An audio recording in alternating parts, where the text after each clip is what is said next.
സംഭവം എന്ന് വെച്ച് കഴിഞ്ഞാൽ ഈ ജെമിനി എന്ന് പറയുന്നത് പെണ്ണല്ല, അത് മൊബൈലിനകത്തുള്ള ആപ്പാണ്. അതിലൂടെ സംസാരിച്ചാണ് ഇവരുടെ ഭർത്താവ് കൈവിട്ട് പോയത്. അവനെ അവനെ വിളിച്ചിട്ട് ഇതിനൊരു തീരുമാനം ഉണ്ടാക്കണം.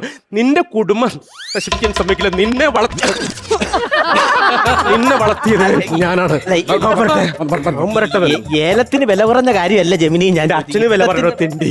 എന്നോട് ഇഷ്ടം പറ, മറുപടി പറ ജെമിനി പ്ലീസ്. എന്നോട് മറുപടി പറ. ഞാൻ പറഞ്ഞ മതി. ഇവിടെ ചിറ്റപ്പ എപ്പോ വന്നു? ഞാൻ 52 കൊല്ലം വന്നിട്ട്. അല്ല ചിറ്റപ്പ വീട്ടിലെപ്പോ വന്നു? ഞാനിപ്പോ വന്നോളൂ. എന്റെ മോളുടെ കുടുംബം നശിപ്പിക്കുന്നതിനെ കൊല്ലി ഞാൻ. നീ എന്ത് ചെയ്യുന്നു ഞാൻ പറഞ്ഞുതരോളാ.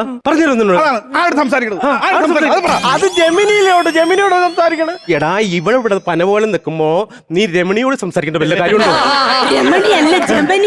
അവളോട് സംസാരിക്കേണ്ട കാര്യമുണ്ടോ? ചിറ്റപ്പ വെറുതെ ഇരിക്കുന്ന സമയത്ത് വെറുതെ ഒന്ന് സംസാരിച്ചിട്ട് അല്ലാതെ ഒന്നുമില്ല ചിറ്റപ്പ. വെറുതെ ഇരിക്കുമ്പോ ഇവളോട് സംസാരിക്കണം, അല്ല രമണിയോടല്ല സംസാരിക്കണത്. അതൊന്നും പറഞ്ഞേക്കൂല.